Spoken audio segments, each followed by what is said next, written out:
Jangan tinggalkan ayatul kursi lepas salat.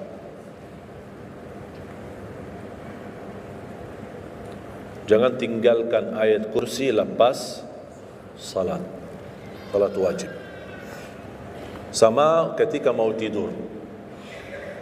Cuma satu ayat. Tapi tahu enggak pahalanya apa? Kan habis salat kan ada zikir-zikir kan? Istighfar, tasbih dan yang lain-lain. Di antaranya baca ayat kursi. Tahu enggak pahalanya apa?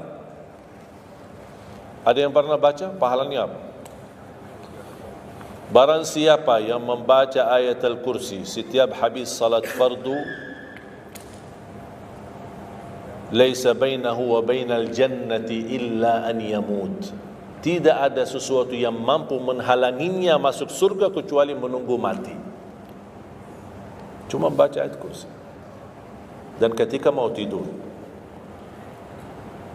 lagi buru-buru, ada meeting, ada rapat, ada urusan mendadak, habis salat, astaghfirullah, astaghfirullah, astaghfirullah, Allahumma antas salam wa minkas salam, sampai selesai, langsung baca ayat kursi. Terus, subhanallah itu yang lain-lain gimana? Tak apa-apa, sambil jalan.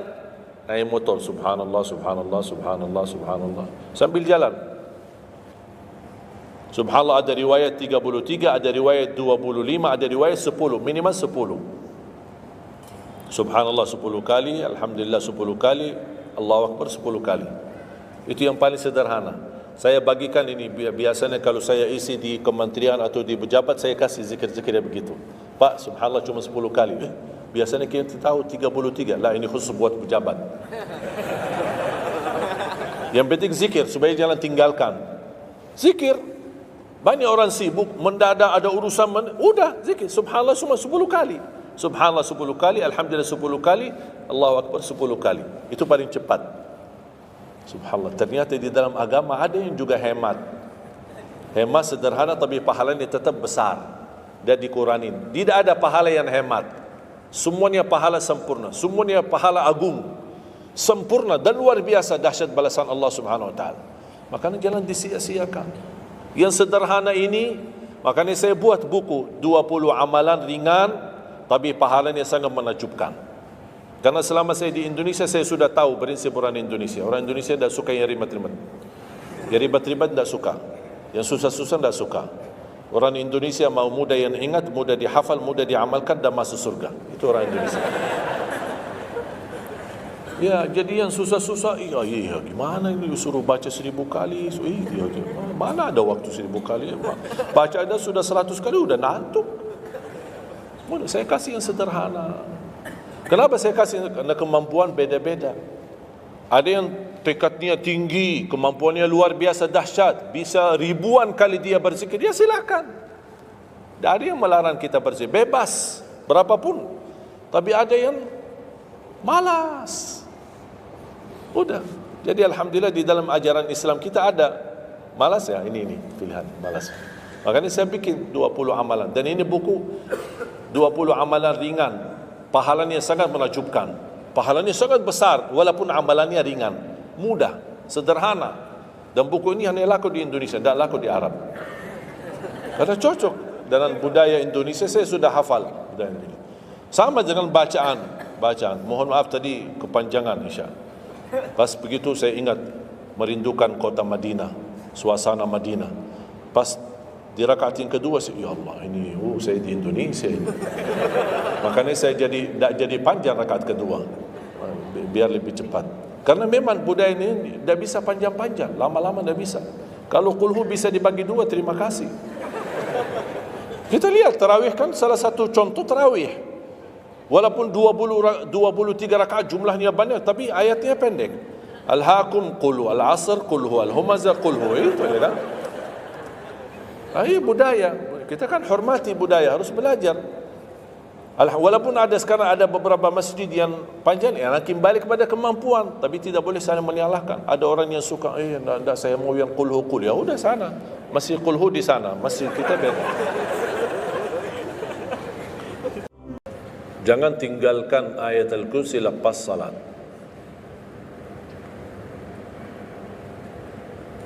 Jangan tinggalkan ayat kursi lepas salat. Salat wajib. Sama ketika mau tidur. Cuma satu ayat. Tapi tahu nggak pahalanya apa? Kan habis salat kan ada zikir-zikiran, istighfar, tasbih dan yang lain-lain. Di antaranya baca ayat kursi. Tahu nggak pahalanya apa? Ada yang pernah baca pahalanya apa? Barang siapa yang membaca ayat al-kursi setiap habis salat fardu, laisa bainahu wa bainal jannati illa an yamut. Tidak ada sesuatu yang mampu menghalanginya masuk surga kecuali menunggu mati. Cuma baca ayat kursi. Dan ketika mau tidur, lagi buru-buru, ada meeting, ada rapat, ada urusan mendadak, habis salat, astaghfirullah, astaghfirullah, astaghfirullah, Allahumma antas salam wa minkas salam, sampai selesai, langsung baca ayat kursi. Terus subhanallah itu yang lain-lain gimana? Tak apa-apa, sambil jalan. Naik motor, subhanallah, subhanallah, subhanallah, subhanallah, sambil jalan. Subhanallah ada riwayat 33, ada riwayat 25, ada riwayat 10, minimal 10. Subhanallah 10 kali, alhamdulillah 10 kali, Allahu Akbar 10 kali. Itu yang paling sederhana. Saya bagikan ini, biasanya kalau saya isi di kementerian atau di pejabat, saya kasih zikir-zikir begitu. Pak, subhanallah cuma 10 kali. Biasanya kita tahu 33. Lah, ini khusus buat pejabat. Yang penting zikir, supaya jangan tinggalkan. Zikir. Banyak orang sibuk, mendadak ada urusan, udah zikir. Subhanallah cuma 10 kali. Subhanallah 10 kali, alhamdulillah 10 kali, Allahu Akbar 10 kali. Itu paling cepat. Subhanallah. Ternyata di dalam agama ada yang juga hemat. Hemat sederhana tapi pahalanya tetap besar. Dan dikuranin. Tidak ada pahala yang hemat. Semuanya pahala sempurna. Semuanya pahala agung. Sempurna dan luar biasa dahsyat balasan Allah Subhanahu Wa Taala. Makanya jangan disia-siakan. Yang sederhana ini, makanya saya buat buku 20 amalan ringan tapi pahalanya sangat menakjubkan. Karena selama saya di Indonesia, saya sudah tahu prinsip orang Indonesia. Orang Indonesia tidak suka yang ribet-ribet. Yang ribet-ribet tidak suka. Yang susah-susah tidak suka. Orang Indonesia mau mudah yang ingat, mudah dihafal, mudah diamalkan dan masuk surga. Itu orang Indonesia. Ya, jadi yang susah-susah, iya, gimana ini suruh baca 1000 kali? Iya, mana ada waktu 1000 kali? Baca ada sudah 100 kali, udah ngantuk. Saya kasih yang sederhana. Kenapa saya kasih? Karena kemampuan beda-beda. Ada yang tekadnya tinggi, kemampuannya luar biasa dahsyat, bisa ribuan kali dia berzikir, ya silakan. Tak ada yang melarang kita berzikir, bebas, berapapun. Tapi ada yang malas. Udah. Jadi alhamdulillah di dalam ajaran Islam kita ada malas ya, ini pilihan malas. Makanya saya bikin 20 amalan. Dan ini buku 20 amalan ringan. Pahalanya sangat menakjubkan. Pahalanya sangat besar walaupun amalannya ringan. Mudah, sederhana. Dan buku ini hanya laku di Indonesia, tidak laku di Arab. Karena cocok dengan budaya Indonesia, saya sudah hafal budaya ini. Sama dengan bacaan. Mohon maaf tadi kepanjangan Isya. Pas begitu saya ingat merindukan kota Madinah, suasana Madinah. Pas di rakaat yang kedua, ya Allah, ini saya di Indonesia ini. Makanya saya tidak jadi panjang rakaat kedua, biar lebih cepat.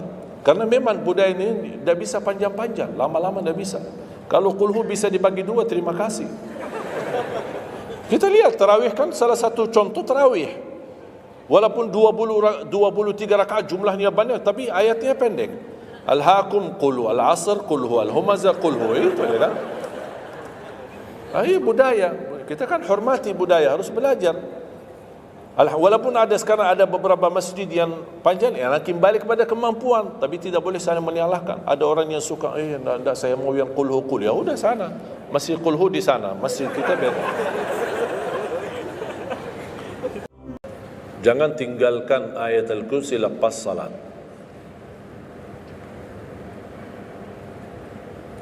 Jangan tinggalkan ayat kursi lepas salat. Salat wajib. Sama ketika mau tidur. Cuma satu ayat. Tapi tahu enggak pahalanya apa? Kan habis salat kan ada zikir-zikiran. istighfar, tasbih dan yang lain-lain. Di antaranya baca ayat kursi. Tahu enggak pahalanya apa? Ada yang pernah baca pahalanya apa? Barang siapa yang membaca ayat al-kursi setiap habis salat fardu, laisa bainahu wa bainal jannati illa an yamut. Tidak ada sesuatu yang mampu menghalanginya masuk surga kecuali menunggu mati. Cuma baca ayat kursi. Dan ketika mau tidur, lagi buru-buru, ada meeting, ada rapat, ada urusan mendadak, habis salat, astaghfirullah, astaghfirullah, astaghfirullah, Allahumma antas salam wa minkas salam, sampai selesai, langsung baca ayat kursi. Terus subhanallah itu yang lain-lain gimana? Tak apa-apa, sambil jalan naik motor, subhanallah, subhanallah, subhanallah, subhanallah, sambil jalan. Subhanallah ada riwayat 33, ada riwayat 25, ada riwayat 10, minimal 10. Subhanallah 10 kali, alhamdulillah 10 kali, Allahu Akbar 10 kali. Itu yang paling sederhana. Saya bagikan ini, biasanya kalau saya isi di kementerian atau di pejabat, saya kasih zikir-zikir begitu. Pak, subhanallah cuma 10 kali. Biasanya kita tahu 33. Lah, ini khusus buat pejabat. Yang penting zikir, supaya jangan tinggalkan. Zikir. Banyak orang sibuk, mendadak ada urusan, udah zikir. Subhanallah cuma 10 kali. Subhanallah 10 kali, alhamdulillah 10 kali, Allahu Akbar 10 kali. Itu paling cepat. Subhanallah. Ternyata di dalam agama ada yang juga hemat. Hemat sederhana tapi pahalanya tetap besar. Dan dikuranin. Tidak ada pahala yang hemat. Semuanya pahala sempurna. Semuanya pahala agung. Sempurna dan luar biasa dahsyat balasan Allah Subhanahu Wa Taala. Makanya jangan disia-siakan. Yang sederhana ini, makanya saya buat buku 20 amalan ringan tapi pahalanya sangat menakjubkan. Karena selama saya di Indonesia, saya sudah tahu prinsip orang Indonesia. Orang Indonesia tidak suka yang ribet-ribet. Yang ribet-ribet tidak suka. Yang susah-susah tidak suka.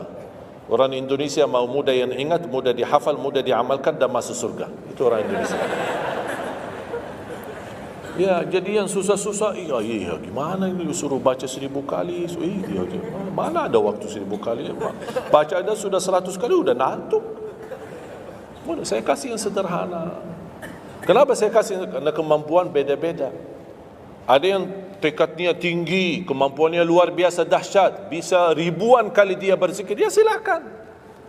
Tak ada yang melarang kita berzikir, bebas, berapapun. Tapi ada yang malas. Udah. Jadi alhamdulillah di dalam ajaran Islam kita ada malas ya, ini pilihan malas. Makanya saya bikin 20 amalan. Dan ini buku 20 amalan ringan. Pahalanya sangat menakjubkan. Pahalanya sangat besar walaupun amalannya ringan. Mudah, sederhana. Dan buku ini hanya laku di Indonesia, tidak laku di Arab. Karena cocok dengan budaya Indonesia, saya sudah hafal budaya Indonesia. Sama dengan bacaan. Mohon maaf tadi kepanjangan Isya. Pas begitu saya ingat merindukan kota Madinah, suasana Madinah. Pas di rakaat yang kedua, ya Allah, ini saya di Indonesia ini. Makanya saya tidak jadi panjang rakaat kedua, biar lebih cepat. Karena memang budaya ini tidak bisa panjang-panjang, lama-lama tidak bisa. Kalau kulhu bisa dibagi dua, terima kasih. Kita lihat tarawih kan salah satu contoh tarawih. Walaupun 23 rakaat jumlahnya banyak, tapi ayatnya pendek. Al-hakum qulhu, al-asr qulhu, al-humazah qulhu. Itu ya kan? Ini budaya. Kita kan hormati budaya, harus belajar. Walaupun ada sekarang ada beberapa masjid yang panjang, ya makin balik kepada kemampuan, tapi tidak boleh saling menyalahkan. Ada orang yang suka, enggak saya mau yang qulhu qul. Ya udah sana. Masih qulhu di sana, masih kita beda.